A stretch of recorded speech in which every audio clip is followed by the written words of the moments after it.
লক্ষ্মীপুরে মন্ত্রী কৌশিক রায়কে স্বাগত জানাতে নির্মিত একটি গেটে ডিমারাজি লেখা নিয়ে নতুন করে বিতর্কের সৃষ্টি হয়েছে। ঘটনাটি সামাজিক মাধ্যম এবং সংবাদ মাধ্যমে ছড়িয়ে পড়তেই এলাকায় তৈরি হয়েছে কৌতূহল এবং উত্তেজনা। এই বিতর্কের প্রেক্ষিতে বরাক উপত্যকা বঙ্গ সাহিত্য সংস্কৃতি সম্মেলন লক্ষ্মীপুর আঞ্চলিক সমিতি এক সাংবাদিক সম্মেলন করে বিষয়টির স্পষ্টীকরণ দাবি করেছে। লক্ষ্মীপুরের বঙ্গভবনে অনুষ্ঠিত সাংবাদিক সম্মেলনে সংগঠনের নেতারা বলেন, লক্ষ্মীপুর বিধানসভা এলাকায় বহু জনগোষ্ঠী এবং ভাষাভাষীর মানুষ বসবাস করেন এবং তারা পরস্পরের পরিপূরক। এমন অবস্থায় স্বাগত তোরণে নির্দিষ্ট একটি রাজনৈতিক বা প্রশাসনিক বার্তাসূচক শব্দ ব্যবহার করা নিয়ে প্রশ্ন উঠেছে। তারা আরও উল্লেখ করেন, অতীতেও কাছাড় জেলার কিছু গ্রামকে ডিমা হাসাও জেলায় অন্তর্ভুক্ত করার প্রস্তাব ঘিরে প্রতিবাদ জানানো হয়েছিল, যা পরবর্তীতে সরকারের আশ্বাসে স্থগিত হয়।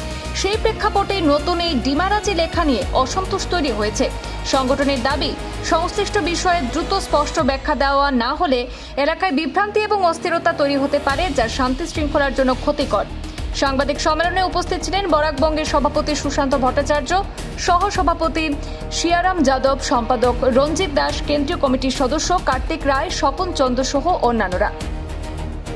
কালকে এই সংবাদটি পরিবেশন হওয়ার পর আমরা সবাই আজকে এখানে মিলিত হয়েছি এবং আমরা আজকে এই প্রেস রিলিজ দিতে যাচ্ছি। আমাদের বক্তব্য হলো যে শ্রী নবদা বর্মন মহাশয় আমাদের এতদ অঞ্চলের একজন বিশিষ্ট লোক। উনি বিশিষ্ট ব্যবসায়ী এবং ব্যক্তিত্ববান এবং দায়িত্ববান নাগরিক হিসাবেই আমরা মনে করি ওনাকে।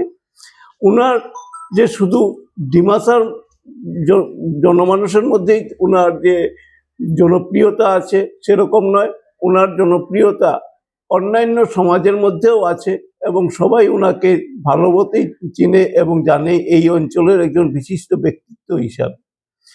উনি যে তার যে তোরণটি তৈরি করেছেন তার মধ্যে পয়লাপুরের নিচে লিখেছেন যে ডিমারাজি। ডিমারাজির কথার অর্থ হলো গিয়ে ডিমাসাদের গ্রাম বা ডিমাসাদের অঞ্চল। সেই ব্যতি রেখে আমাদের এতদ অঞ্চলের যে বৃহত্তর জনগোষ্ঠীর যে সমস্ত জনসংখ্যার লোক আছেন তাদের মধ্যে একটা ক্ষোভের সৃষ্টি হয়েছে। যে আমরা দেখেছি এখানে আগেও একবার 19টি গ্রামকে ডিমা হাসাও জেলার সঙ্গে যুক্ত করার প্রতিবাদে এই অঞ্চলে বিশেষভাবে ক্ষোভের সৃষ্টি হয় এবং আন্দোলনের সৃষ্টি হয়।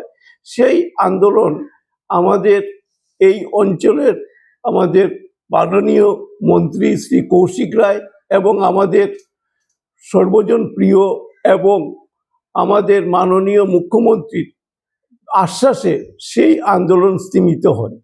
এইভাবে ওনার এই যে পয়লাপুরের নিচে ডিমারাজি লিখাতে আবার জনমানুষের মধ্যে ক্ষোভের সৃষ্টি হয়েছে এবং সেটা খুবই দুঃখজনক এবং লজ্জাজনক। যখনই সমস্ত পয়লাপুরবাসী তথা সমস্ত লক্ষ্মীপুর অঞ্চলের মধ্যে সমস্ত জনমানুষের মনের মধ্যে যখনই এটা প্রচার হয়ে যায় তখন পরে সমস্ত জাতির বিভিন্ন জাতিগোষ্ঠীর মানুষের মধ্যে এক ক্ষোভের সৃষ্টি হয় এবং তার জন্য সকলেই আবার সন্দিহান হয়ে পড়েন যে কোনো রকমের কোনো অভিসন্ধি আছে কি না তার জন্য। এর জন্য আমরা চাইব যে আমাদের এই অঞ্চলের একজন ব্যক্তিত্বপূর্ণ ব্যক্তি শ্রী নবদা বর্মন মহাশয়কে যে এর জন্য একটা স্পষ্টীকরণ দিতে এবং সেইভাবে আমাদের এই অঞ্চলের যে সদ্ভাব আছে সেই বিভিন্ন জাতিগোষ্ঠীর মধ্যে যে সদ্ভাব আছে সেই সদ্ভাবকে রক্ষা করার জন্য। এবং আমরা চাইব এখানের যে সমস্ত জনগোষ্ঠীর লোক আছেন সমস্ত জনগোষ্ঠীর মধ্যে যাতে সম্প্রীতি এবং সহযোগিতা ঠিক সমানভাবে সবসময় চলতে থাকে সেই দিকে চেষ্টা রাখা। বলছেন যে ডিমারাজি সেটা ডিমাসাদের গ্রাম বা ডিমাসাদের অঞ্চল, কিন্তু এই পয়লাপুর বা এই অঞ্চল যে সম্পূর্ণ ডিমাসাদের অঞ্চল সেরকম তো কোনো সময় ছিল না। এবং পয়লাপুরের মধ্যে যে আমরা যদি দেখতে চাই, দেখতে পাবো যে আমাদের এখানে যারা ডিমাসারা এসে বসবাস করছেন তাদের বসবাস করার সময়টা বিশেষ দিন হয় নাই।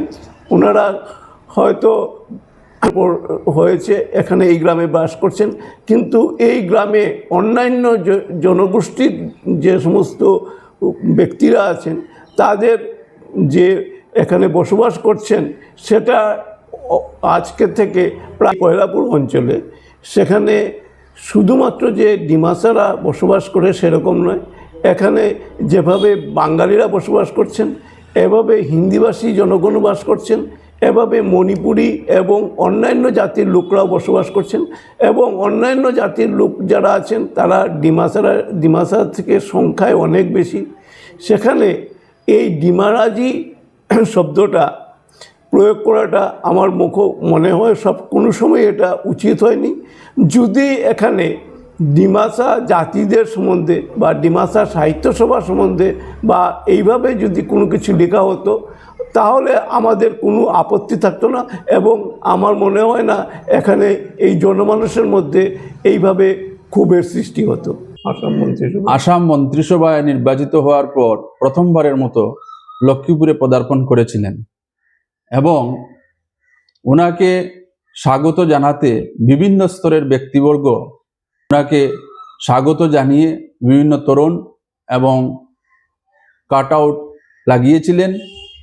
ঠিক সেইভাবে পয়লাপুর স্থিত নবদা বর্মন মহাশয়ও ওনাকে স্বাগত জানাতে একটি তোরণ লাগিয়েছিলেন এবং সেই তোরণে একটি লেখা নিয়ে সমাজের মধ্যে একটি আলোচনার সৃষ্টি হয়েছে এবং ক্ষোভের সৃষ্টি হয়েছে।